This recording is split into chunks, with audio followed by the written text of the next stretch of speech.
আমি মুজিবুর রহমান মঞ্জু আপনাকে নিয়ে দিয়েই কথাটা শুরু করতে চাই। আমরা তো এখন যেরকম আলোচনা শুনছি দুটি জোটের, এই জোটের মধ্যে দুটি দল যেরকম আসন চাইছে, যে যতগুলো আসন চাইছে, সেই আসন চাওয়া নিয়ে অসন্তোষ সৃষ্টি হয়েছে এবং দেখা যাচ্ছে যে আসলে ইসলামপন্থা রাজনীতি যে পোক্ত করার জন্য এক বাক্সের রাজনীতি, যে একটা নীতি ছিল এক বাক্সের নীতি, সেই নীতিকে মাথায় রেখে এখন দুটি জোট সরে যাওয়ার একটা শঙ্কা তৈরি হয়েছে। আসলে কি জোট ভাঙতে যাচ্ছে কিনা? আমি একটু থামিয়ে একটা জিনিস যোগ করি, মানে পত্রিকা যা আসে আমরা মঞ্জুবের কাছ থেকে হচ্ছে একটু বেশি শুনতে চাই, উনি এটার অংশ, প্রত্যাশাটা আগেই জানিয়ে রাখলাম, মানে এটা অনেক বেশি না হোক, অন্তত কিছুটা বেশি। আপনি ডাক্তার জাহেদকে ডাকলে সে একটা ঝামেলা লাগাবে, বুঝছেন। যাই হোক, ধন্যবাদ জেসিন আপনাকে, আপনি দেশের বাইরে থেকে ঘুরে আসছেন। আজিজ ভাই আছেন, জাহেদ তো আছেন, দর্শকবৃন্দকেও শুভেচ্ছা। হ্যাঁ, এটা আপনি ঠিকই বলেছেন যে নির্বাচন ব্যবস্থাপনা বাংলাদেশে যেটা আছে, এই নির্বাচন ব্যবস্থাপনাটা এমন যে এখানে বড় দলগুলো চায় ক্ষমতা যাওয়ার জন্য, সে একটা জোট করতে চায়। আবার অপেক্ষাকৃত যে দলগুলোর সামর্থ্য কম, তারা চিন্তা করে যে তাদের ভোট রেশিওটা বাড়ানোর জন্য তাহলে বড় দলের সাথে একটা জোট করা। এর বাইরেও আদর্শের একটা বিষয় থাকে। যেমন এবারে যখন ওই যে সব ইসলামিক দলগুলোর এক বাক্সে ভোটের আইডিয়াটা এসেছিল, আমি কিন্তু এটাকে অ্যাপ্রিসিয়েট করেছিলাম। এই জন্যই করেছিলাম যে বাংলাদেশে ইসলামপন্থী দলগুলোর ভোট এক বাক্সে আসলে দুটো জিনিস লাভ হয়। একটা হচ্ছে, আমাদের দেশে বারবার বলা হয় যে ইসলাম নিয়ে এত ভাগাভাগি কেন, ইসলাম নিয়ে এত বিভেদ কেন, এটারও একটা সুন্দর সমাধান হয়। আর আমাদের দেশে দেখবেন বলা হয় যে 92% মুসলমানের দেশ, এখানে কেন ইসলামের প্রতি মানুষের আগ্রহ থাকবে না। সুতরাং ইসলামিক দলগুলো যদি একসাথে হয়ে একটা ভোট করে, একটা পার্সেন্টেজ যদি দাঁড়ায়, একটা সংখ্যা যদি দাঁড়ায়, তাহলে আমরা একটা জিনিস বুঝতে পারবো যে আসলে কারা ইসলামী রাষ্ট্রের চিন্তাটার সাথে তারা একমত আছেন। এটা হলে ভালো হতো এবং সেটা কিন্তু হওয়ার একটা সম্ভাবনাও তৈরি হয়েছিল। কিন্তু আজকে যেটা আমার কাছে মনে হয়েছে যে এটা একটা ঝুঁকির মধ্যে পড়েছে, যে কোনো কারণে হোক। কারণ এটা জাহেদ যেটা ইঙ্গিত করেছেন যে আমি এটার অংশ, আসলে আপনি জানেন যে 8 দলীয় জোট নামে একটা জোট আগেই কিন্তু তৈরি হয়েছে। সেটা কি জোট না একটা নির্বাচনী সমঝোতা, এটা একটু অস্পষ্টতা আছে।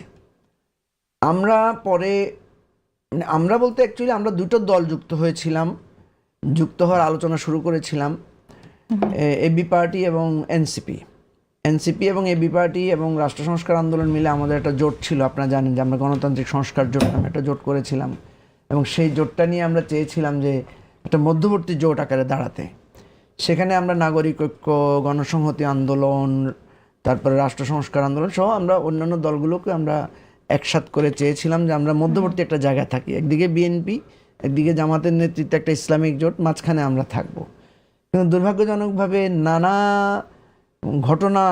দুর্ঘটনার পরে দেখা গেল যে আমরা এই মাঝখানে থাকতে আমরা পারলাম না। কেন পারলাম না সেটাও বলি, কারণ কালকে আমি একটা অনুষ্ঠানে পাবলিকলি অ্যাপোলজিও চেয়েছি যে কেন আমরা পারলাম না এই জন্য যে আমাদের এই জোটটা যখন আমরা গঠন করলাম, তখন আমরা দুই পক্ষ থেকে ব্যাপক বুলিংয়ের শিকার হলাম, তুচ্ছ-তাচ্ছিল্যের শিকার হলাম এবং কয়েকটা ঘটনা ঘটলো বিভিন্ন জায়গায়।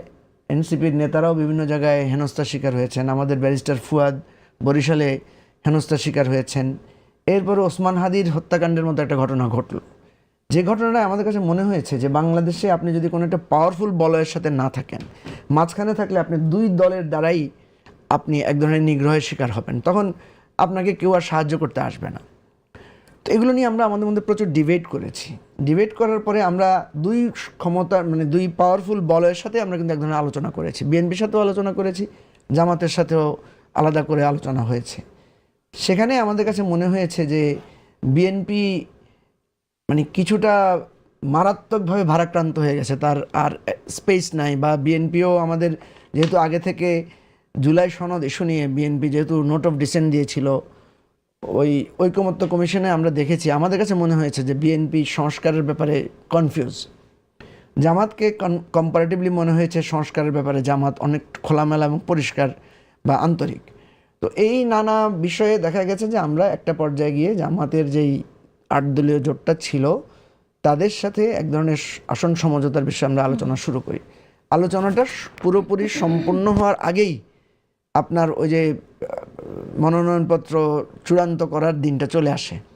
ফলে এখানে এক ধরনের মানে অবিন্যস্ত অবস্থা ছিল, যে কোথাও দেখা যাচ্ছে প্রত্যাহার করা হয়েছে, কোথাও একই ধরনের প্রার্থী দেওয়া এটা হয়েছে। কেমন হলো? মানে আসন সমঝোতার জন্যই যদি জোটটা হয়, আপনি বলছেন জোটটা আসলে কি আসন সমঝোতা কিনা? 8 দলীয় যে জোটটা প্রথমে ছিল ইসলামিক দলগুলো, সেটা কিন্তু শুধু আসন সমঝোতার জোট ছিল না, সেটা কিন্তু একটা আদর্শের একটা জোট ছিল বলে আমার কাছে মনে হয়েছে। সব ইসলামী সেটাই ভোট এক রাইট। বাক্সে। তো এখন তাই যদি হয়, তাহলে এই যে আসন নিয়ে শেষ পর্যন্ত বিভেদ হয়ে যাওয়া, বের হয়ে যাওয়া, আগেই সেই আন্ডারস্ট্যান্ডিংগুলো না থাকা, এটা তো পুতুল খেলা না? মানে এত হ্যাঁ, এরকম হলো কেন? এটা সমালোচনা আপনি করতেই পারেন, কারণ আমরা যতটুকু জেনেছি যে এটা সবকিছু অলমোস্ট মোটামুটি ওনারা একটা ফরম্যাটে চলে এসেছেন এবং একটা উদার জায়গা থেকেই চিন্তাটা ওনারা করেছেন। এবং দেখেন এখানে যেটা হয় যে যখন একটা তো হচ্ছে মানে এটাকে কি বলবো আমি, একটা হচ্ছে যে বস্তুবাদী চিন্তা। ধরেন আমি আসন, ভাই আপনি আমাকে কত আসন দিবেন, আমি আপনাকে কত আসন দিব, এটা একটা খোলামেলা কথা। আর একটা হচ্ছে আদর্শিক জায়গা। আদর্শিক জায়গা থেকে আমি আপনাকে স্যাক্রিফাইস করবো, আপনি আমার সাথে স্যাক্রিফাইস করবেন, বা আপনি আমার থেকে কি বেনিফিট পাবেন, আমি আপনার থেকে কি বেনিফিট পাবো। যেমন ধরেন আমরা যখন মাঝখানের জোটটা দাঁড়াতে চেয়েছিলাম, আমরা প্রায় 200 আসনে প্রার্থী ঠিক করেছিলাম, এনসিপি এবং এবি পার্টি মিলে। তা আমরা যদি 200 আসনে সিরিয়াসলি ইলেকশন করতাম, তাহলে অনেকের ধারণা কোনো কোনো আসনে বিএনপি আমাদের ভোটের অংশীদারিত্বের কারণে সেখানে হয়তো জামাত জোট জিতে যেতে পারতো। আবার কোনো কোনো আসনে দেখা যাবে যে আমরা একটু ভোট বেশি পাওয়ার কারণে সেখানে জামাতের চাইতে বিএনপি বেশি ভালো পাবে, এরকম নিশ্চয়ই হিসাব তারা করেছেন। তো হিসাবের কারণেই কিন্তু এনসিপি এবং এবি পার্টির যে জোটটা ছিল সেই জোটটার সাথে জামাত আলোচনায় বসেছে এবং এক ধরনের আসন সমঝোতার আলোচনাটা শুরু করেছিল। আমরা সেখানে বলেছিলাম যে এই সমঝোতা জোটের একটা স্মারক থাকতে হবে, একটা স্টেটমেন্ট থাকতে হবে যে কেন আমরা এই জোটটা করছি, নাম্বার 1। নাম্বার 2 হচ্ছে এটার মধ্যে একটা সুশৃঙ্খল ব্যবস্থাপনার মধ্যে দিয়ে আমরা একটা ঘোষণায় যাব। আপনি যেটা বলেছেন যে সমঝোতা, তো মানুষকে তো বলতে হবে আমরা কেন সমঝোতা এসেছি। আপনি একটা দল করেন, আমি একটা দল করি, উনি একটা দল করেন, 3 জন আমরা কেন একজোট হয়েছি বা কি সমঝোতাটা আমাদের হয়েছে, এটা আমাদের বলতে হবে না? নিশ্চয়ই নিশ্চয়ই আসন সমঝোতাটাও গুরুত্বপূর্ণ, কিন্তু তার চাইতে গুরুত্বপূর্ণ হচ্ছে আমাদের সমঝোতার সূত্রটা কি। আমরা তো ধর্মীয় দল না, তাহলে রাইট, অনেকগুলো ধর্মীয় দল আছে সেখানে। তো এই জায়গাটায় এখনো স্পষ্টতার অভাব আছে। কিন্তু আমি যেটা মনে করি যে নির্বাচন যত ঘনিয়ে আসবে এটার হয়তো একটা সমাধান হবে। কিন্তু মানে এই যে এখন পর্যন্ত আপনি যেটা বললেন যে এখন পর্যন্ত সুস্পষ্টতার অভাব, বা এখন অন্তত এই জিনিসটুকু মনে হচ্ছে যে এই জোটটা টিকছে না। মনে হচ্ছে যে ইসলামী আন্দোলন বা খেলাফত মজলিস তারা বের হয়ে যাবে এই জোট থেকে। এটা কি আপনি এগ্রি করেন কিনা? আপনার তাই মনে হয় কিনা? আমার এরকম একটা আশঙ্কা তৈরি হয়েছে, নানা পরিস্থিতির কারণে। যদি এটা সত্য হয়, যদি এটা ধরেন কোনো না কোনোভাবে একটা দল বা দুটো দল যদি এখানে না থাকে, তাহলে দুটো সমস্যা তৈরি হতে পারে। একটা হতে পারে যে আদর্শিক জায়গাটা একটা প্রশ্ন তৈরি হবে, এবং সেই জন্য আমি বলছি যে একটা উদারতা দিয়ে সবাইকে একসাথে রাখার চেষ্টা করতে হবে। তাহলে আমরা একটু পরে আবার আপনার কাছে আসি ডক্টর জাহিদুর রহমান। আদর্শের জায়গাটায় প্রশ্ন তৈরি হবে, যে জায়গাটা আসছে এখানে, আমার তো মনে হয় যে প্রশ্ন আসলে আছে। তারপরও এই জোট করার চেষ্টা হয়েছে। প্রতিশ্রুতি আগে কি দেওয়া হয়েছিল আমরা জানি না, শেষ পর্যন্ত এই যে জোটটা না থাকা, আপনি কি বার্তা পাচ্ছেন, কি মনে হচ্ছে, কি প্রভাব ফেলবে? আচ্ছা, এই দলটা আদর্শিক জোট ছিল বলে আমি মনে করি না, কিন্তু ওনারা এটা বলার চেষ্টা করেছেন, তাই আমি গ্রহণ করছি। আমি কেন আদর্শিক ছিল না, আদর্শিক কেন ছিল না আমি এটা প্রমাণ করছি। একেবারেই ছিল না। ওনারা এটা দেখানোর চেষ্টা করেছেন, ওই যে বললাম সব ইসলামী দলের ভোট এক বাক্সে ইত্যাদি ইত্যাদি। আচ্ছা, ইসলামী আন্দোলনের নায়েবে আমিরের একটা বক্তব্য আছে এরকম, দেশে যদি কখনো কমিউনিস্টরাও আসে তখন ইসলামকে রক্ষা করা যাবে, জামায়াতে ইসলামী ক্ষমতায় আসলে ইসলামকে রক্ষা করা যাবে না, মানে ও কমিউনিস্টের চাইতে খারাপ। খালেদ মহিউদ্দিনের সাথে ওনাকে নিয়ে উনি আরও কিছু উক্তি খালেদ মহিউদ্দিন সাহেব পড়ে পড়ে শুনিয়েছেন। আপনি কি এগুলো এখন অস্বীকার করছেন? উনি বলছেন না, আমি এখন এগুলোর পক্ষে আছি। একটা দল আরেকটা দলকে মনে করছে কমিউনিস্টের চাইতে ইসলামের বেশি শত্রু, সে দলের সাথে আদর্শিক জোট কিভাবে হয়? আমি মনে করি না, এবং উনি অস্বীকার করেন নাই। ওই ভিডিওটা পাওয়া যায়, এনিবডি ক্যান সি দ্যাট। সেজন্য বলছি, মুখে তারা আদর্শিক বলছেন যেহেতু সব ইসলামী দল ছিল এবং সব ইসলামী, এটা আসলে একটা ভোটের কৌশল, মানুষকে দেখানোর চেষ্টা, দেখো আমরা সব ইসলাম একত্র হয়েছি, আমাদেরকে ভোট দাও। এটা একটা ইলেকশনের ট্রিক, এটা মানে আদতে আদর্শিক দল না। শুধু তাই না, এখানে কওমি মাদ্রাসা ভিত্তিক যে দল, এই যে এখানে তো খেলাফত মজলিস দুটো আছে, বাংলাদেশ খেলাফত মজলিস আর একটা খেলাফত মজলিস। মামুনুল হকের যে দল সেটা বাংলাদেশ খেলাফত মজলিস। এখানে কওমি ঘরানার যে মানুষরা আছে তাদের সাথে দীর্ঘদিনের আদর্শিক সংঘাত ছিল এবং এখনো আছে। এনাদেরই সংগঠনের যিনি প্রধান মহিবুল্লাহ বাবুনগরী হেফাজতে ইসলাম, এটা রাজনৈতিক সংগঠন না হলেও এই কওমি ঘরানার আলেমদের সর্বোচ্চ একটা প্রতিষ্ঠান। তার প্রচুর কথা আছে, মানে কাফের হয়ে যাবে ধরনের বক্তব্য আছে, উনি এই ধরনের বক্তব্য দিচ্ছেন, তার ব্যক্তিগত বক্তব্য সরিয়ে রাখছে। সুতরাং এটা কোনোভাবে আসলে আদর্শিক জোট 8 দলীয় জোটের মধ্যেও ছিল না। ওকে, তার মানে এই জোটটা যদি না টিকে তাহলে এখন দেখা যাচ্ছে যে তারা আলাদাভাবে ইনফ্যাক্ট আগেও তারা একত্র হয়েছিলেন ভোটের হিসাব নিকাশে। ভোটে কি হয়, you have to create some narratives. ধরুন ন্যারেটিভের গুরুত্ব দেখে আপনাকে, মানে গোরক্ষার জন্য মোদি ভোট চায় এবং মানুষ ভোট দেয়, অথচ পৃথিবীতে বিফ প্রডিউসিং কান্ট্রি হিসাবে মহিষের মাংস বলে বলে পৃথিবীতে টপ 3-এর মধ্যে ভারত ক্রমাগতই থাকে। কিন্তু আপনি একটা ন্যারেটিভ তৈরি করতে পেরেছেন, কিন্তু মোদি গোরক্ষা করে। তো এরকমই ন্যারেটিভ তৈরি, এবং আমি সরি ভাই বলার জন্য তারপরে বলে ফেলা উচিত, বিজেপি যে রাজনীতি করে এই দলগুলো, ইসলামী দলগুলো মূলত একই রাজনীতি করেছেন। তারা একটা ইলুশন তৈরি করতে চেয়েছেন এবং সেটা আসলে ভোটের হিসাবের জন্য, সেটা এখন ওই ভোটের সিটের কারণেই ভেঙে গেছে। আদর্শিক হলে কিন্তু যে কেউ সর্বোচ্চ ছাড় দিতে পারতো, কিন্তু সেটা হয়নি, সেটা আমরা দেখছি না।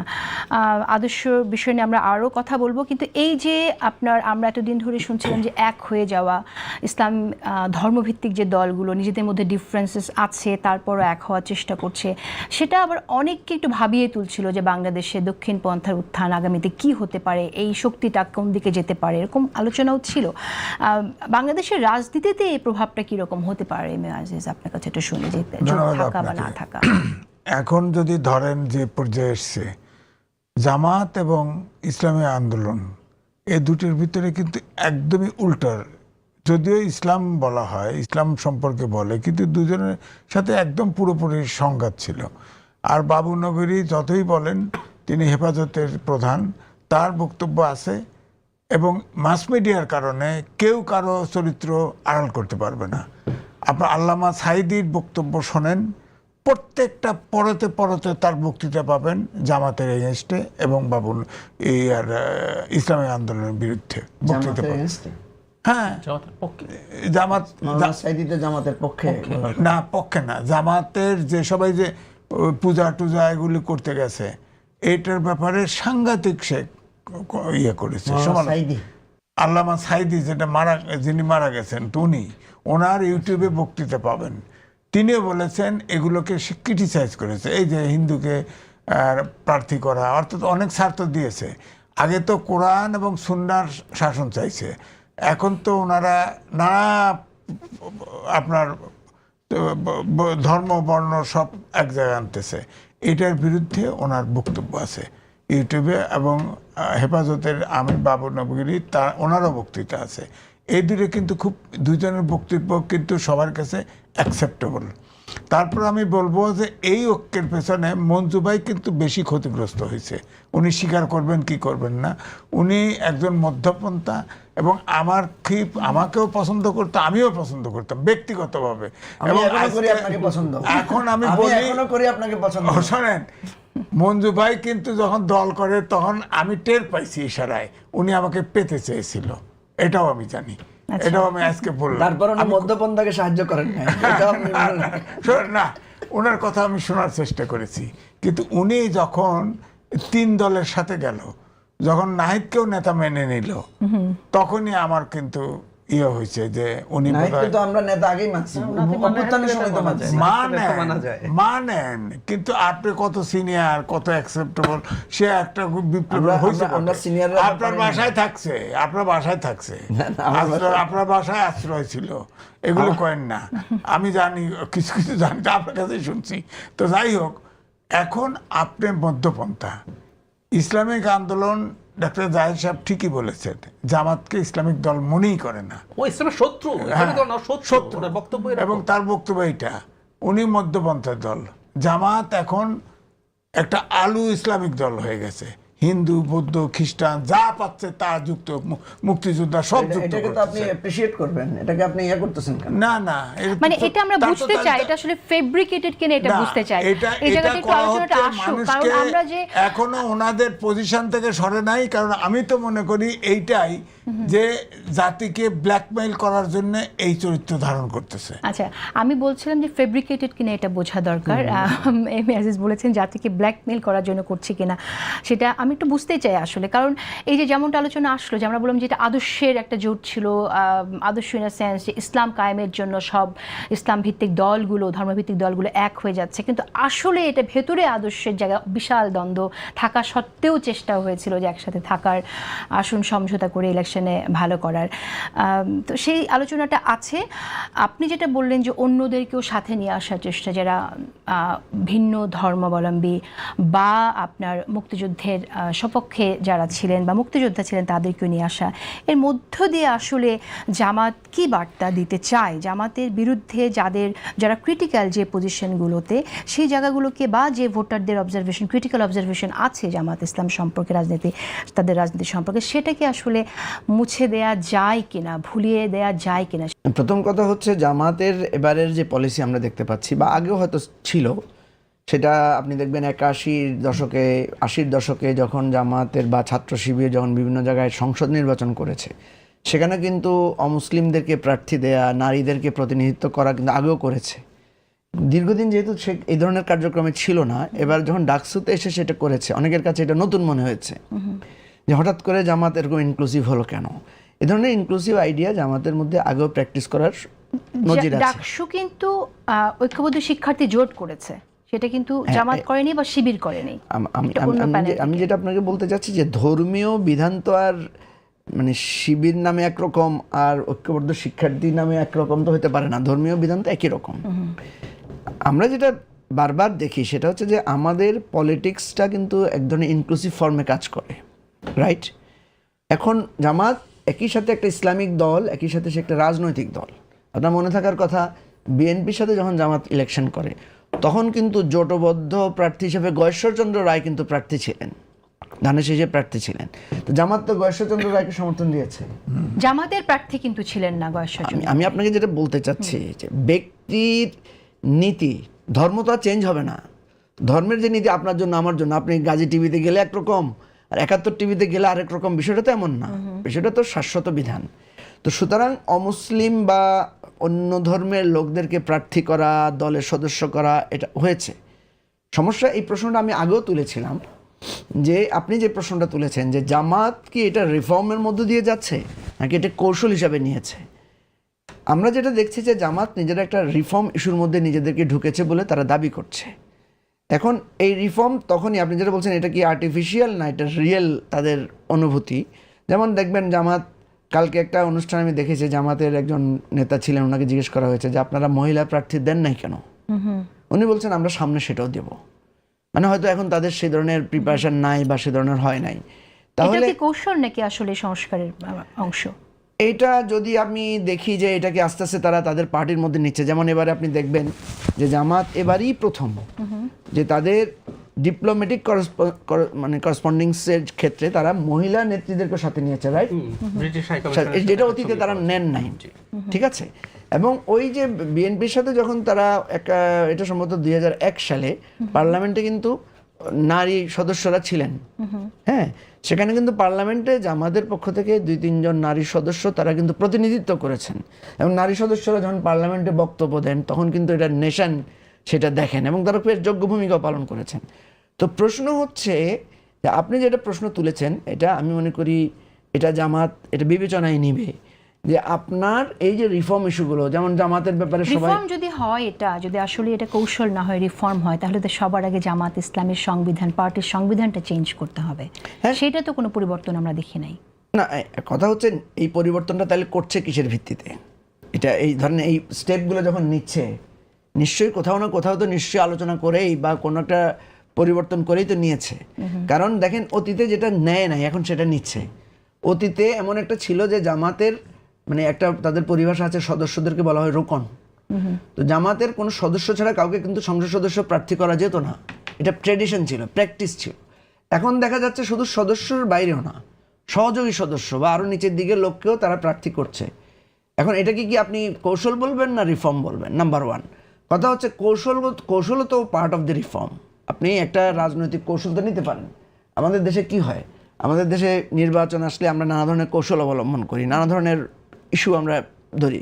তো এইটা জামাতের কি নির্বাচনকালীন কৌশল নাকি তারা আসলে দলটাকে আস্তে আস্তে জামাত ইসলামী যদি আসলে এই পরিবর্তনগুলোই করে, আপনার সাথে যে ডিফারেন্স ছিল, যে জায়গা থেকে আপনি আসলে সরে গেলেন এবং অনেক দুর্ভোগের মধ্য দিয়ে গেলেন, অনেক অনলাইন ব্যাশিং আপনার উপর দিয়ে গেল সেই সময়টা, তাহলে এখন যদি রিফর্ম হয়, আপনি কি জামাত যদি চায় আপনি ফিরে আসবেন না, জামাত ইসলামে? প্রথম কথা হচ্ছে দেখেন, এই প্রশ্নটা আমাকে অনেকেই করেন, কিন্তু এই তথ্যটা অনেকে জানেন না। আমি তো জামাত থেকে চলে আসি নাই, জামাত আমাকে বহিষ্কার করেছে। কথা বুঝতে পেরেছেন? জামাতে কাউকে যদি মানে জামাতের শব্দটা হচ্ছে বাতিল, বহিষ্কার শব্দটা তারা ব্যবহার করে না, তারা বলে সদস্যপদ বাতিল, ঠিক আছে? তা আমার সদস্যপদ বাতিল হওয়ার পরে জামাতে আবার রিভিউ করার সুযোগ আছে, আবার ফিরে যাওয়ার সুযোগ থাকে, কিন্তু আমি ফিরে যাই নাই। এখন আপনাকে না, আমি আপনাকে বলছি, আমি আমার ইস্যুটা নিয়ে আমরা নতুন একটা রাজনৈতিক দল গঠন করেছি। এখন জামাত রিফর্ম করতেছে বা জামাত রিফর্ম করবে বা জামাত, এটা তো এখন একটা রাজনৈতিক পথ আলাদা হয়েছে, তাই না? সো রিফর্ম করলে তো জামাত নামের দলই তো হয়তো দেখা যাবে যে পরিবর্তন হয়ে যাবে। সেই প্রস্তাবনাও আছে যে জামাত ইসলামের নামটাই আসলে যদি বদলে গাজী ফেলা টিভিটাই বদলায় যদি মাছরাঙ্গা টেলিভিশন বানায় ফেলেন, তখন তো আর গাজী টিভিতে ফেরত যাওয়ার আমার আর সুযোগ নাই। আমার কথা বুঝতে পেরেছেন? মানে জামাতে ফেরত যাওয়া, জামাত যেখানে আচ্ছা, এখন যাচ্ছে তো- মঞ্জু এখন তো ভালো আসলে সেখানে চলে সেখানে আসছে। চলে যায়, তাহলে আর দলে যাওয়ার সরাসরি দরকার নাই নাকি? আচ্ছা, আমি আসছি আপনার কাছে আবারও। ডক্টর জাহিদুর রহমান, আমি আসলে একটু সহজে সংক্ষেপে শুনতে চাই, আমরা আরও কয়েকটি বিষয়ে কথা বলবো। কোনটা কৌশল, কোনটা আসলে অপকৌশল, কোনটা আসলে রিফর্ম, কি করে বুঝবে আমাদের সাধারণ মানুষ, কি করে এই বুঝবে? জায়গায় একটু আমরাই তো বুঝতে পারছি না খুবই ঠিকমতো। গুরুত্বপূর্ণ আলাপ আছে এখানে, একটু করা দরকার। যেমন ধরুন, আমি একটু সৌদি আরবে যাই, MBS বলে ওনাকে খুব চেনে সবাই, মোহাম্মদ বিন সালমান। সৌদি আরবের নারীরা গাড়ি চালাতে পারতেন না, তারা মাহরাম ছাড়া, যার সাথে বিবাহ সম্পর্ক হারাম এমন পুরুষ ছাড়া যেতে পারতেন না কোথাও। তো MBS এগুলো চালু করেছেন। শুধু তাই না, সৌদি আরবের মাটিতে অত্যন্ত স্বল্প বসনা মডেলদের ফটোশ্যুট হয়েছে বিভিন্ন জায়গায়। সরিয়ে রাখি যে মুসলিম একজন নারী গাড়ি চালাতে পারবেন, হ্যাঁ, এখন দোকানগুলোতে চাকরিও কম্পালসারি করে আচ্ছা, দিয়েছে। মুসলিম একজন নারী মাহরাম ছাড়া কোথাও যেতে পারবেন। আচ্ছা, আমার প্রশ্ন হচ্ছে, এটা কি ইসলাম পারমিট করে? যদি করে, তাহলে আপনি এতদিন দেন নাই কেন? আর যদি না করে, তাহলে এখন দিলেন কেন? আমি ঠিক একই প্রশ্ন জামাতকে করছি। আমরা ছোটবেলা থেকে, জামাতে কিন্তু নারীর যে শাখা, এটি কিন্তু বেশ স্ট্রং।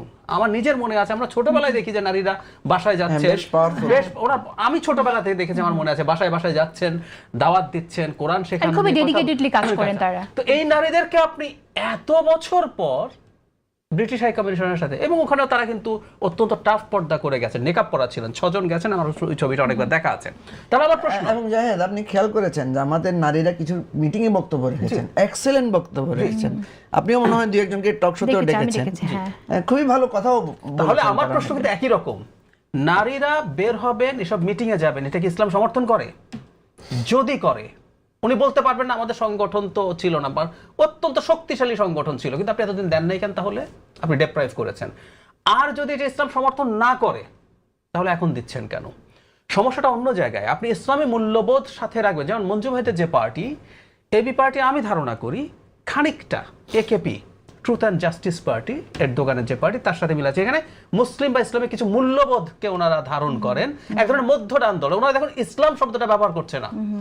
আপনি ইসলাম ব্যবহার করবেন, কারণ ইসলামের তো একটা আলাদা ট্র্যাকশন আছে, কিন্তু আপনি আবার এসব করবেন, এই জিনিসটা প্রচন্ড রকম দ্বিচারিতা। আপনি যদি এগুলো থেকে সরেই আসে, তার ইসলাম ব্যবহার করবেন না। আসলে আপনি মুসলিম কিছু মূল্যবোধকে, ইসলামের কিছু মূল্যবোধকে ব্যবহার করতে পারেন। আপনি জামাতের কনস্টিটিউশনের ভূমিকা যদি পড়েন, তো হয়তো সদস্যের কথা বললেন, যেহেতু আল্লাহর কোরআন, রসুল, একটার পরে আমি চাইলে পড়ে শোনাতে পারি, আমার এখানে রাখা আছে। একটা দল যখন আগাগোড়া এরকম, তখন সে আবার যখন এগুলো করছে, প্রশ্নগুলো করবে। কারণ আপনি জামাতে ভোট দেওয়াকে ইমানি দায়িত্ব বলছেন বাড়িতে বাড়িতে গিয়ে। আমি অনেক মানুষের কাছে শুনেছি, নারীরা কিন্তু যাচ্ছে নারীদের কাছে, কারণ এটা ইসলাম কায়েম করবে আলাপ করছেন।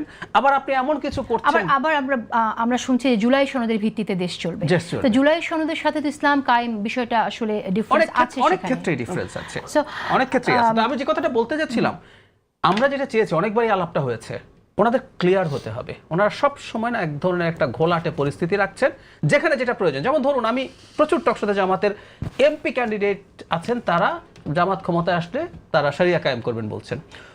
ওদিকে BBC বাংলায় শ্রীরাধা দত্ত জনাব তাহেরকে কোট করছেন, যিনি আমাকে বলেছেন আমরা কোথাও শরিয়া কায়েম করবো বলে বলছি না।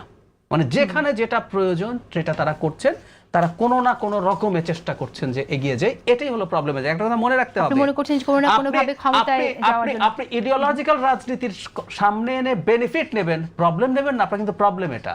বিএনপি বা অন্য কোনো দল, আওয়ামী লীগের মতো, ইভেন এবি পার্টিও যদি তার কোনো কোনো জায়গায় স্খলন হয়, আমরা তাকে কম ধরবো।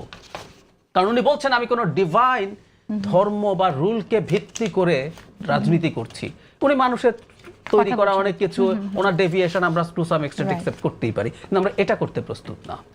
আচ্ছা, আমরা একটু অন্য প্রসঙ্গে কথা বলতে চাই। আমরা দেখলাম যে নির্বাচনের আগেই নির্বাচন কমিশনের কয়েকটি পদক্ষেপ নিয়ে সমালোচনা হচ্ছে। আমি আসবো ডক্টর জাহিদুর রহমান, আপনার মন্তব্য আমি অবশ্যই নেব, কারণ আপনি নির্বাচন কমিশনের যে সংস্কার কমিটি ছিল সেখানে আপনি অন্যতম সদস্য ছিলেন, আপনার মন্তব্য শুনবো। কিন্তু এর আগে আমি এম এ আজিজ আপনার কাছ থেকে শুনতে চাই যে এই যে ব্যালট পেপারে আমরা দেখছি প্রবাসীদের জন্য যে ব্যালট পেপার ছাপানো হয়েছে, সেখানে সবার আগে দাঁড়িপাল্লা এবং মাঝখানে এমন জায়গায় ধানের শীষ মার্কাটা রাখা হয়েছে যেখানে সিল দেবার পর ভাঁজ করলেই আপনার আরেকটি মার্কায় সেই দাগটা সিলের সেই কালিটা লেগে যেতে পারে এবং ভোটটাই বাতিল হয়ে যেতে পারে। আমরা শুনছি নির্বাচন কমিশন থেকে বলা হচ্ছে যেটা আসলে অসচেতনতা বা এটা ইচ্ছাকৃত করা হয়নি, এরকম কথা আমরা শুনছি। কিন্তু বিষয়টাকে আপনি কিভাবে দেখেন? আসলে এখন কি বিএনপির পক্ষ থেকে আবার নতুন করে ব্যালট পেপার ছাপানোর কথা বলা হয়েছে, এই ত্রুটিটাকে আপনি আসলে কিভাবে দেখেন? মানে এটা কি ইচ্ছাকৃত ত্রুটি? দেখেন, একটা ফর্মুলা অনুযায়ী তো হতে হবে, ধরেন অ্যালফাবেটিক্যালি, আই মিন অনিচ্ছাকৃত ত্রুটি কিনা সেটা জানতে চাচ্ছিলাম। নাহলে আপনি বলেন যে পার্টিকুলার দুই মাথায় প্রতীক, আর এটা ভাঁজের এখানে যাবে কেন? বড় দল, আমরা বলছি সবচেয়ে বড় দল, এটার ব্যাপারে এই অ্যাটেনশনটা থাকলো না কেন? ভাঁজের জায়গায় কাকে দিবে তাইলে? ছোট দলকে? অ্যালফাবেটিক্যালি যে যাবে সে পড়বে, এটা একটা নীতি হতে পারে। একটা নীতি। ভাঁজের জায়গায় যে এখন করবে, যেমন না, সে তো ক্ষতিগ্রস্ত হতে যেমন পারে। ডিসিএসপি লটারির মাধ্যমে হয়, এটা একটা অভিনব, সেটা হয়েছে। এখন কয় যে ডিসিএসপি সব প্রশাসন একটা দলের দিকে হেলে গেছে, এটা কেমন কথা?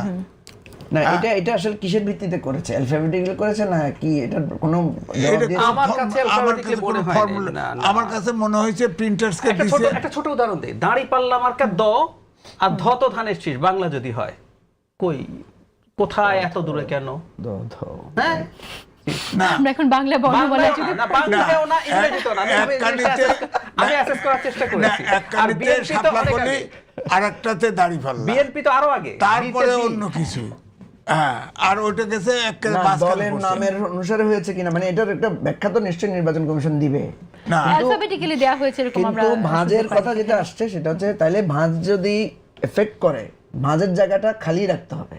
কারণ এটা তো যে দলেরই পড়বে বা যে প্রার্থীরই পড়বে তাকেই তো ক্ষতিগ্রস্ত করবে। বিএনপির পক্ষ থেকে অলরেডি আপত্তিও দিছে, হয়তো তারা সমাধানের পথ বের করবে। কিন্তু তাহলে আমি তখন তো আমি আসলে প্রশ্ন, কথা বলতে চাই যে এখানে ঠিক আছে আপত্তি জানিয়েছে, আমরা সমাধান হোক সেটা আমরা চাই, কিন্তু আসলে এই ত্রুটিটা কি অনিচ্ছাকৃত ত্রুটি নাকি আসলে প্রশাসন অন্যদিকে ঝুঁকে যাচ্ছে, এরকম কোনো বিষয় আছে কিনা সেই বিষয়টা একটুখানি বুঝতে চাই আমি।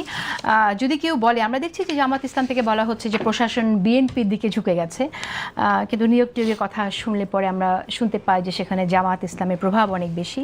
নির্বাচন কমিশনের যে বিষয় নিয়ে আমরা আলোচনা করছি সেটাকেও যদি কেউ সন্দেহের চোখে দেখে তাহলে বলতে পারে যে জামাতের পক্ষে এটা করা হচ্ছে। বিদেশে জামাত নেতার বাসায় ব্যালট পেপার পাওয়া যাচ্ছে। কেউ যদি বলে যেটা আসলে জামাত ইসলামের দিকেই প্রভাবিত এই প্রশাসন, এবং যাতে জামাত ইসলামের দিকে প্রভাবিত সেটা যাতে কেউ না বলে সেজন্য জামাত ইসলাম আগে থেকেই বলছে এটা বিএনপির দিকে প্রভাবিত, তাহলে কিভাবে আসলে খারিজ হবে? না, এটা তো খুবই দুঃখজনক যে এই ব্লেম গেমটা শুরু হয়েছে। দেখেন, আমি ডাটা দিয়ে বলছি আপনাকে, সচিবালয়ে যখন কথা উঠেছে যে যারা অতীতে ক্ষতিগ্রস্ত হয়েছেন, ডিপ্রাইভড হয়েছেন, চাকরিচ্যুত হয়েছেন অন্যায়ভাবে, যাদেরকে প্রমোশন দেওয়া হয় নাই, এই ধরনের যখন একটা তালিকা আহ্বান করা হয়েছে, সেখানে প্রায় 1400-র মতো অফিসাররা দরখাস্ত করেছেন, এবং এই দরখাস্তর মধ্যে দেখা গেছে ম্যাক্সিমাম হচ্ছে বিএনপি জামাত ব্লেম করে তাদেরকে করা হয়েছে।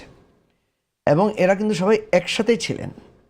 ধরেন বিএনপি পন্থী যাকে চিহ্নিত করা হয়েছে বা জামাতপন্থী যাকে চিহ্নিত করা হয়েছে তাকে ট্রান্সফার করা হয়েছে চাঁপাইনবাবগঞ্জ পৌরসভায়।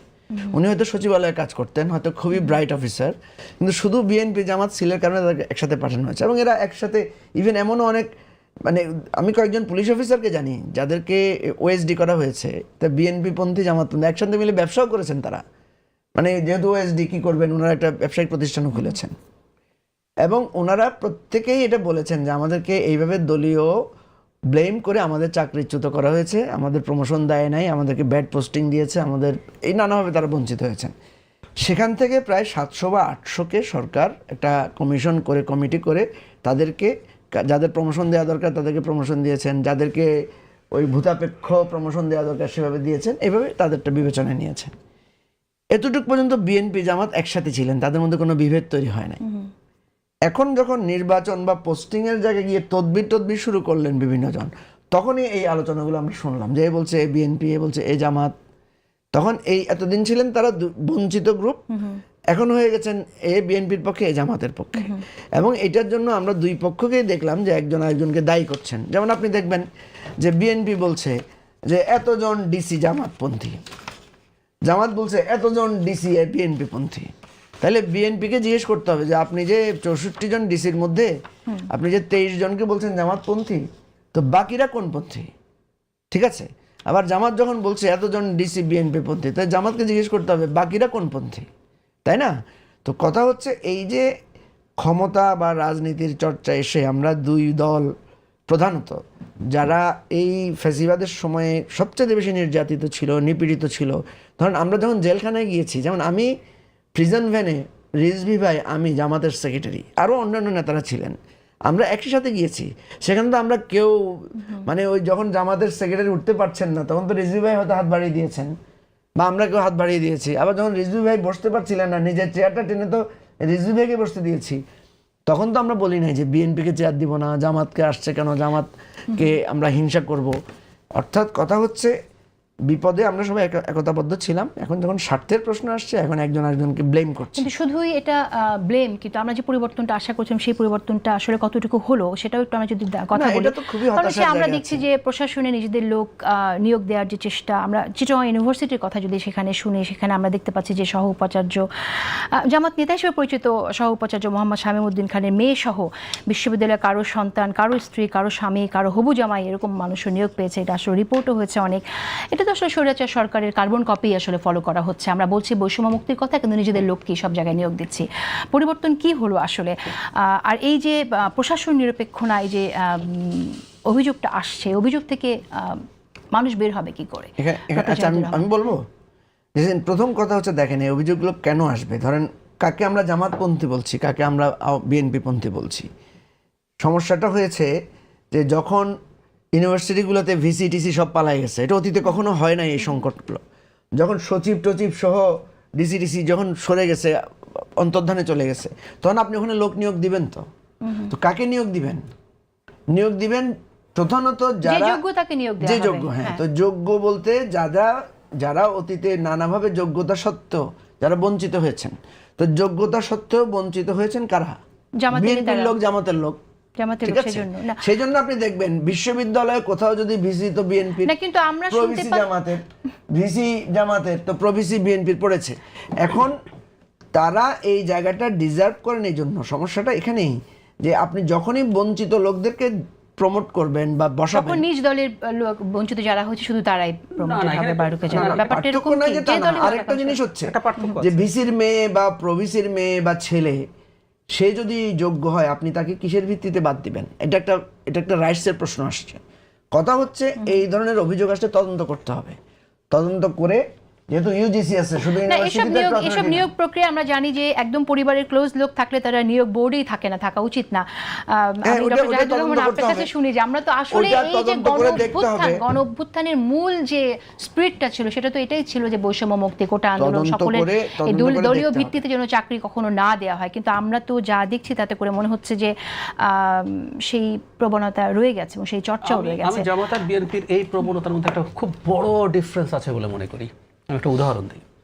আচ্ছা, বিএনপির লোকজন ব্যবসা করে তো, কিন্তু আপনি কি কনফিডেন্টলি বলতে পারেন ওখানে বিএনপি ছাড়া জীবনে বিএনপি করে নাই, বিএনপির সদস্য ছাড়া কারো চাকরি হয় না? শুধু ওটা হতে হবে। জামাত কতগুলো প্রতিষ্ঠান ওন করে, যদিও বলেন এটা তাদের দলের না, ঠিক আছে মানলাম, কিন্তু খুবই ওপেন সিক্রেট। তাদের প্রতিষ্ঠানে তাদের প্রবণতাই হচ্ছে তারা তাদের লোক ছাড়া কাউকে ওখানে ঢোকাবেন না। মানে বাংলাদেশের মতো দেশে এই ঘটনাটা ঘটে। তো জামাত যেখানে যেখানে এম্পাওয়ার্ড হবে সে এই চেষ্টা করবে, এটা তার অভ্যাস।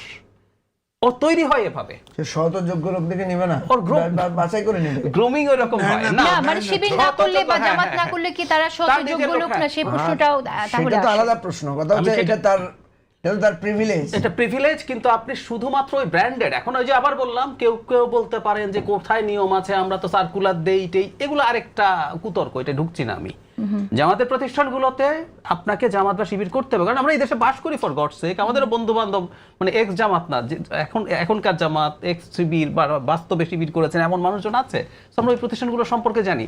তো এই প্রবণতা তাদের মধ্যে প্রচুর বেশি আছে। তাদের যে কৌশল আসলে আগে থেকে ছিল, এটাকে কেউ ইভেন ভালো কৌশলও বলতে পারেন, কেউ কেউ বলার চেষ্টা করছেন যে তারা এই যে ক্ষমতার জায়গাগুলো ক্যাপচার করার চেষ্টা করেছে না, সো এটা তারা করেছে, এটা করে, এবং তাদের এই প্রবণতা বিএনপির চাইতে তুলনামূলকভাবে অনেক বেশি। জামাতের শেপটা Okay, আমরা বিপ্লবী একটা দলের ছোট- আলোকের শেপ, হ্যাঁ, সেই কারণে তারা একটা কৌশলের অংশ হিসেবে দীর্ঘদিন থেকে তারা এটা করছে। সো বিপ্লবী দল হিসেবে যেহেতু তারা দেশকে পরিচালিত করতে চায়, দলকে পরিচালিত করতে চায় এবং আগামীতে সেই তাদের আদর্শ অনুযায়ী তারা বিপ্লব করতে চায়, একটা জিনিস- তা এর অর্থ কি এই যে আসলে প্রত্যেকটি প্রতিষ্ঠান নিজেদের প্রতিষ্ঠানে শুধু নিজেদের লোককে তারা চাকরি দেবে, এটাকে এই না, এটা যদি অর্থ করে কিনা? প্রতিষ্ঠানের যদি নীতি হয়, যেমন আমি বুঝতে পারছি যে ডাক্তার জাহেদ কি বলতে চাচ্ছেন। সে ফর এক্সাম্পল ধরেন অনেকে বলে যে ইসলামী ব্যাংকে যে একটা নীতির অনুসারী না হলে তাকে চাকরি দেওয়া হয় না। প্রতিষ্ঠান যদি এইটাতে থাকে, যেমন ধরেন আপনি মাদ্রাসায় চাকরি করবেন, তো মাদ্রাসায় চাকরি করলে আপনার মাদ্রাসার নীতিমালা থাকবে না যে আপনি এই মাদ্রাসার এই নীতিমালার আলোকে আপনি মাদ্রাসায় চাকরি করতে পারবেন। না না, আবার মাদ্রাসায় আপনি চাকরি একটা করার গার্লস স্কুলে চাকরি জন্য করবেন, মাদ্রাসা ফর এক্সাম্পল মাদ্রাসাটা স্থাপন করেছে এ দল, এখন এই মাদ্রাসায় চাকরি করার জন্য সে এ দলের কর্মী হতে হবে বা না, সদস্য এই হতে হবে, দলের- এইটাকে শুনেন, আমরা এটা কোনো- সার্কুলার দেয় না, আমি কোনো জানি, circular- এটা জানি, কিন্তু এটা করা হয়, এটা সার্কুলার দেয় না, এই জন্য ওনারা টেকনিক্যালি করে। ওকে, আমরা ওনারা technic- পোস্টাল ব্যালট নিয়ে কথা বলছিলাম, এটা আমরা ভিডিওতে অনলাইনে ছড়িয়ে পড়েছে, আপনি জানেন এটা বিএনপির স্ট্যান্ডিং কমিটি নজরুল ইসলাম খান এ বিষয়ে তিনি একটা প্রেস কনফারেন্স করেও কথা বলেছেন। আমি তো জানতে চাইছি যে আসলে এটা কি অর্থ বহন করে, এটা এত বড় মিস্টেক কি করে হয় নির্বাচন কমিশন, তারা এবার একটা ঐতিহাসিক নির্বাচন উপহার দিতে চাইছে, গুরু দায়িত্ব পালন করছে, সেই জায়গায় এতগুলো ব্যালট কোন একজন একটি বিশেষ দলের নেতার পাশে ঠিক পাওয়া আছে, গেল। প্রবাসীরা ভোটার হবে মানলাম, এটা কোনোভাবে মানে অতর্কিত চাপায় দিল জাতির ঘাড়ে। আপনি বলেন তো কোন প্রবাসীটা বাংলাদেশে তার সে যা আকাঙ্ক্ষা করে সেটা পূরণ করতে পারে নাই বলে বিদেশে গেছে, এবং সব বিদেশে গেছে সবই 18 বছর বয়সের উপরে, সে বাংলাদেশে ভোটার আছে ধরেন। আর বিদেশি নাগরিক যখন হয়ে যায় তার তো প্রয়োজন নাই, বাংলাদেশে ভোট দেওয়ার দরকার নাই, তো তার আনুগত্যটা তো বিদেশের কাছে, কারণ এটা প্রবাসী সরকার, প্রবাসীগুলা ফুস করে মেম্বার বানায় দিছে। এখন প্রবাসীরা